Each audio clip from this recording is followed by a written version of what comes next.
Bismillahirrahmanirrahim. Alhamdulillahirabbil alamin wassalatu wassalamu ala asyrafil anbiya'i wal mursalin sayyidina wa maulana Muhammadin wa ala alihi wa sahbihi ajma'in, amma ba'du. Perkenalkan, nama saya Muhammad Fasihul Lisan, dari kelas 2B Siang, NPM 24126389. Di sini saya akan menjelaskan tentang pengertian ulumul Quran, ruang lingkup ulumul Quran, tujuan ulumul Quran dan sejarah ulumul Quran. Di sini yang pertama-tama saya akan menjelaskan sedikit tentang pengertian ulumul Quran. Kita tinjau dari kalimatnya. Ulumul Quran terdiri pada dua kalimat, yaitu kalimat ulum dan Al-Quran. Kalau dari segi ilmu sorofnya, kalimat ulum itu merupakan jamak daripada kalimat ilmun, yang mana ilmun itu berasal dari akar kata alima ya'lamu ilman, yang maknanya ilmu atau mengetahui. Terus kalimat Al-Quran di sini ada berbeda pendapat. Yang pertama, ada yang berkata Al-Quran itu berasal dari kalimat qara'a yaqra'u Qur'an, qur'a'au Qur'anan, dan ada pula yang mengatakan Al-Quran itu adalah alamun murtajal. Alamun murtajal yaitu tidak ada asal usul kalimat tersebut. Maksudnya tidak ada dari sorof sama ada qara'a yaqra'u atau tidak. Terus kalau dari segi gabungan antara ulumul Quran itu ada dua, yang saya dapati ada dua pendapat. Pertama, menurut pendapat Al-Imam As-Suyuti, di dalam kitab beliau Itmamud Dirayah, beliau mengatakan ulumul Quran itu adalah ilmun yubhatsu an ahwalil kitabil azizi an jihati nuzulihi wa sanadihi wa adabihi wa alfauzihi wa ma'anihil muta'alliqati bi alfauzihi wal muta'alliqati bil ahkami wa ghairi dzalik. Imam Suyuti menerangkan atau menjelaskan ulumul Quran yaitu adalah suatu ilmu menjelaskan tentang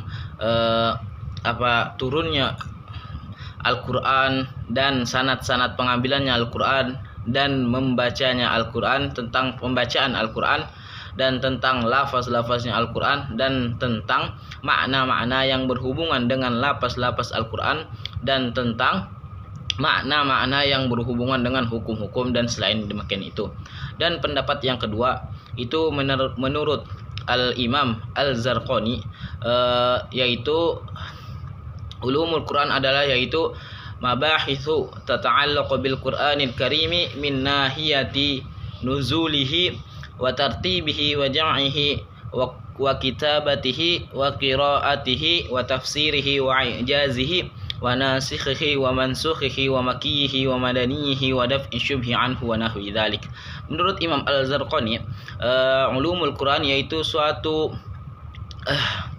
pembahasan yang berhubungan tentang Al-Quran, dari segi turunnya Al-Quran tersebut dan susunannya dan pengumpulannya, dan dari segi pencatatnya atau penulis Al-Quran dan tentang yang bacaan Al-Quran dan tafsir Al-Quran, wa ijazihi wa nasikhi, dan tentang yang melemahkan, i'jaz itu melemahkan atau mukjizat Al-Quran, wa nasikhi, dan yang nasikhnya nasikh, wa mansukhihi, dan yang mansukh, wa makiyihi wa madaniyihi, dan tentang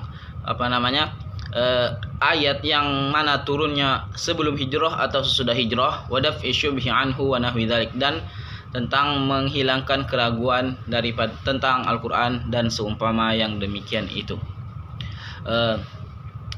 Jadi menurut dua pendapat ini, Al-Quran itu yaitu adalah ulumul Quran yaitu adalah tentang membahas Al-Quran, itu baik dari segi turunnya ataupun yang lain-lain. Terus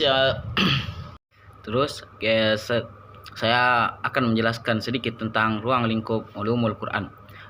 Karena banyaknya pendapat tentang ruang lingkup ulumul Quran, ada yang mengatakan sampai 77.450 atau sebagainya, dan ada pula yang mengatakan 80 sebagaimana yang saya baca di dalam kitab Al-Itqan karangan Imam Suyuti, yaitu beliau mengatakan ruang lingkup ulumul Quran itu terdiri sampai 80, yaitu yang pertama itu mengetahui ma'rifatul makki wal madani, dan yang kedua ma'rifatul hadari was safari, dan seterusnya. Jadi ruang lingkup Al-Quran ini walaupun ada beberapa pendapat dan yang saya sebutkan ada dua, yaitu 450 tadi, 77.450 itu menurut pendapat Abu Bakar Al-Arabi, dan kalau yang saya peroleh yaitu menurut Imam As-Suyuti di dalam kitab beliau Al-Itqan, yaitu sampai 80. Tapi pokok-pokok dalam ulumul Quran itu kalau kita mengulangi dari pendapat tadi pendapat Imam Suyuti yang pertama, yaitu ulumul Quran itu ya ilmun yabhasu an ahwalil kitabil azizi an jihati nuzulihi ila akhir, yaitu beliau hanya di situ beliau menyebutkan 6 pokok tentang ruang lingkup ulumul Quran. Terus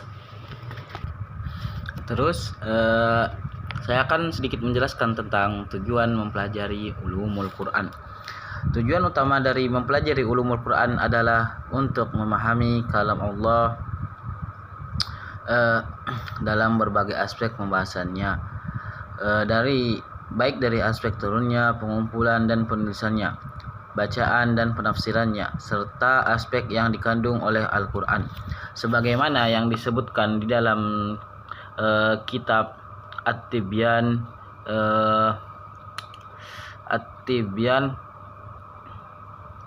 fi Ulumil Quran karangan As-Syekh Ali As-Sobuni, itu mengatakan bahwasanya tujuan untuk mempelajari ulumul Quran itu adalah agar dapat memahami maksud Allah Subhanahu wa taala sesuai dengan keterangan dan penjelasan yang diberikan oleh Nabi Muhammad sallallahu alaihi wasallam. Jadi tujuan kita untuk mempelajari untuk mempelajari ulumul Quran ini, kita untuk mengetahui tentang apa maksud daripada di dalam Al-Quran tersebut, dan tentang turunnya Al-Quran tersebut, kapan waktu turunnya Al-Quran tersebut, dan yang lain sebagainya. Terus yang terakhir, di sini saya akan sedikit menjelaskan tentang sejarah ulumul Quran. Sejarah yang akan saya singgung di sini yaitu tentang kemunculannya ulumul Quran dan tentang perkembangannya ulumul Quran. Yang pertama yaitu sejarah kemunculan ulumul Quran. Di sini ada beberapa pendapat yang mengatakan bahwa berbagai macam waktu atau tahun munculnya ulumul Quran ini. Yang pertama yaitu menurut pendapat mu'arrikh, atau kita sebut sekarang itu pakar sejarah, ahli sejarah. Beliau mengatakan ulumul Quran ini muncul pada 7 Hijriah. Itu adalah pendapat yang pertama. Terus pendapat yang kedua adalah menurut Imam Al-Zarqani,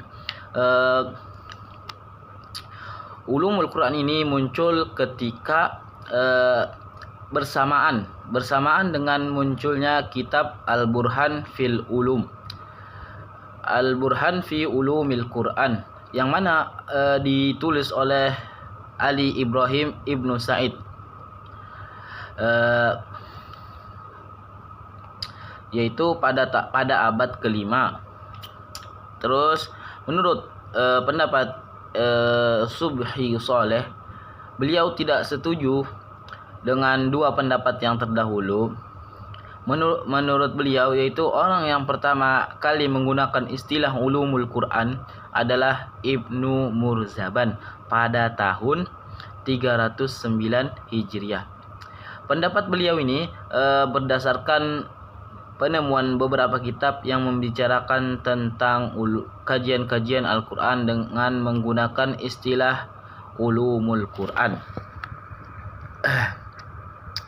Tepatnya itu pada abad ketiga Hijriah.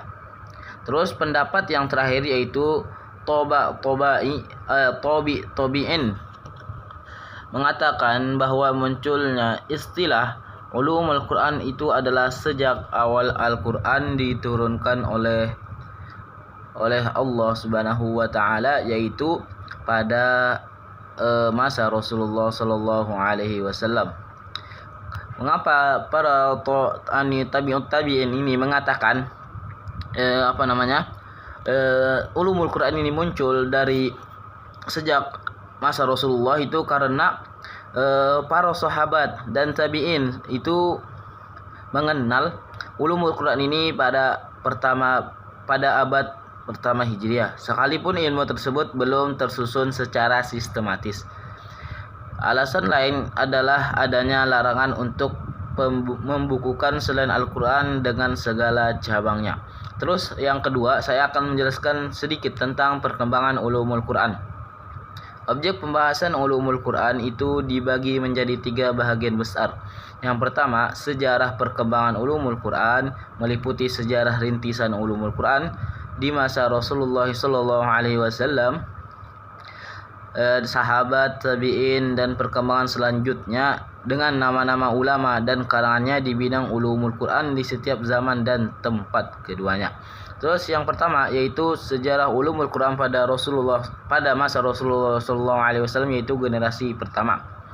Ulumul Quran ini pada fase yang pertama ini adalah berupa penafsiran ayat Al-Quran langsung yang berasal dari Rasulullah SAW kepada para sahabat beliau. Yang kedua, tentang ulumul Quran pada masa sahabat, yaitu generasi kedua. Ulumul Quran ini muncul beberapa kebijakan pada para khalifah. Di antara beliau yaitu adalah kebijakan Khalifah Abu Bakar As-Siddiq radhiyallahu anhu. Pada masa beliau, ulumul Quran itu belum ditulis. Ilmu ini diriwayatkan melalui lisan ataupun ucapan, misalnya membaca dan menghafal Al-Quran. Pada masa ini juga Abu Bakar menetapkan kebijakan pengumpulan atau penulisan Al-Quran untuk pertama kalinya yang diprakarsai oleh Umar bin Khattab dan ditangani prosesnya oleh Zaid bin Sabit. Terus yang ketiga yaitu ulumul Quran pada masa tabi'in atau generasi ketiga. Ulumul Quran pada masa yang ketiga ini atau generasi ketiga ini itu ditimbulkan atau dirintis oleh itu Mujahid, Atha bin Yasir, Ikrimah, dan Qatadah, Hasan Basri, Sa'id bin Zubair, Zaid bin Aslam, dan Malik bin Anas. Dan itulah perkembangan atau sedikit sejarah tentang ulumul Quran. Wabillahi taufiq wal hidayah, waridha wal inayah. Wassalamualaikum warahmatullahi wabarakatuh.